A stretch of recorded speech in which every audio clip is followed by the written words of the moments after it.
Bonjour à tous, c'est Alexandre de Gaines en direct de Paris. J'espère que vous allez bien. Nous sommes le 19 avril et ce sont vos crypto news journalières. Il ne se passe pas grand-chose sur les marchés, donc on va directement commencer.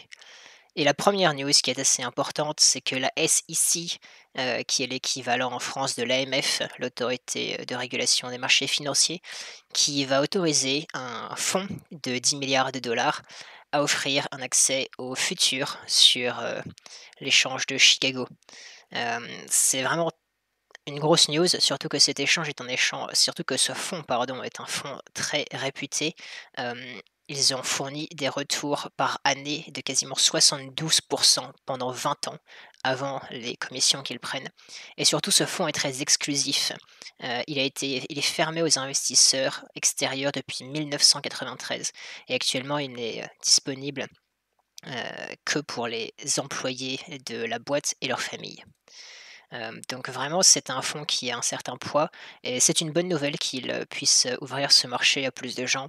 Il y a certaines personnes qui pensent que ça va peut-être, manipuler les cours. C'est une possibilité, ces gens, ont beaucoup de connexions, de liquidités, mais je pense que globalement, ça va apporter beaucoup, de, pression pour acheter et que ça va pousser le cours vers le haut.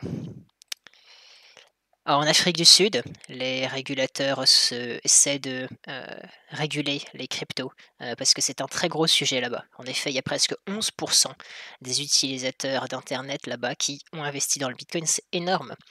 Si on regarde sur Google Trends et qu'on, cherche le terme bitcoin, on voit que l'Afrique du Sud est presque en deuxième position, que donc c'est un terme très, très recherché là-bas. Hem c'est donc un problème, évidemment très important et c'est toujours, difficile la régulation entre, protéger les utilisateurs et ne pas, casser l'innovation. Donc voilà, là, on a l'impression qu'ils veulent quand même que ce soit assez strict.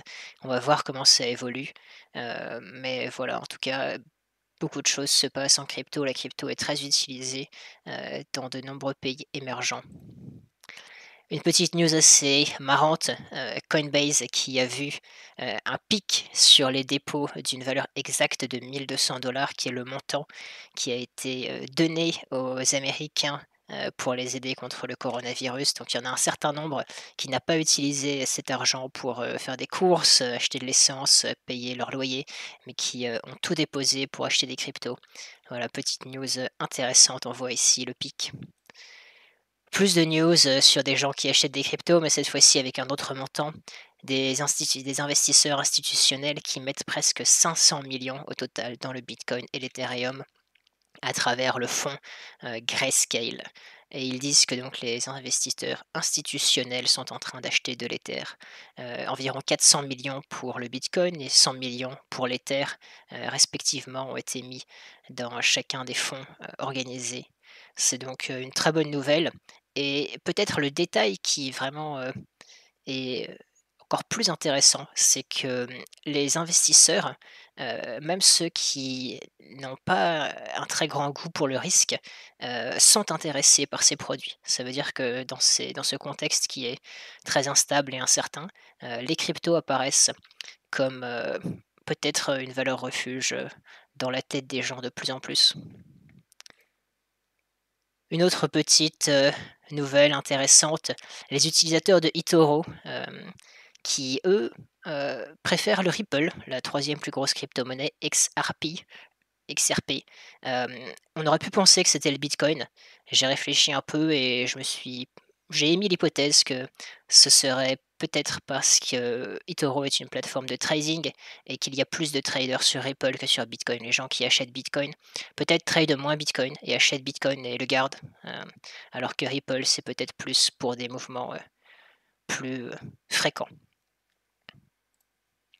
On va ensuite parler de quelques projets pour finir, ainsi que des listings sur les échanges. On va commencer par une petite histoire, un petit rappel déjà.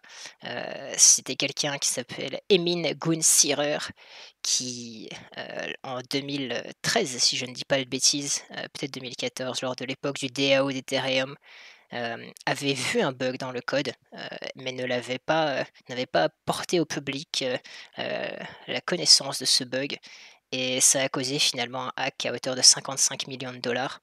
Donc c'est quelqu'un qui n'est pas du tout, un novice dans les cryptomonnaies.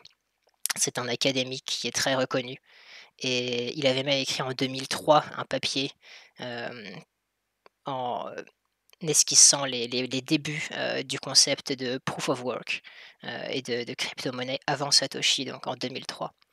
Et donc, cet individu est maintenant le CEO, d'un projet qui s'appelle Avalabs, qui est un projet très intéressant que j'ai recherché ces derniers jours. Ils, promettent 6 500 transactions par seconde, en tout cas un nombre vraiment important. Et ce qui fait la différence par rapport aux autres projets vraiment, et qui moi m'a poussé à lire encore plus à leur sujet, c'est que ce chiffre, a été obtenu avec des conditions très proches du monde réel. En effet, beaucoup de projets, vont vraiment tout faire pour booster leurs chiffres et vont prendre des machines vraiment très performantes et vont tricher un peu sur les conditions. Alors que eux, Avalabs, ont loué 6 000 machines sur AWS et des machines vraiment de qualité assez moyenne. Ils les ont réparties partout dans le monde et c'est avec ces conditions qu'ils ont atteint ce chiffre. Donc voilà, Avalabs, c'est un projet, assez prometteur et c'était une petite, histoire sur, son fondateur. On va finir par parler rapidement de quelques échanges et listings. Binance qui va supporter le staking pour TomoChain. C'est une bonne nouvelle, TomoChain qui est un projet, c'est comme Bitcoin et Ethereum, une blockchain décentralisée publique.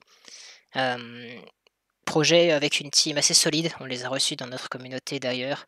La communauté est très active et sympathique d'ailleurs, en France, ils aiment bien rigoler aussi, donc n'hésitez pas à les rejoindre sur Telegram et à vous intéresser au projet TomoChain.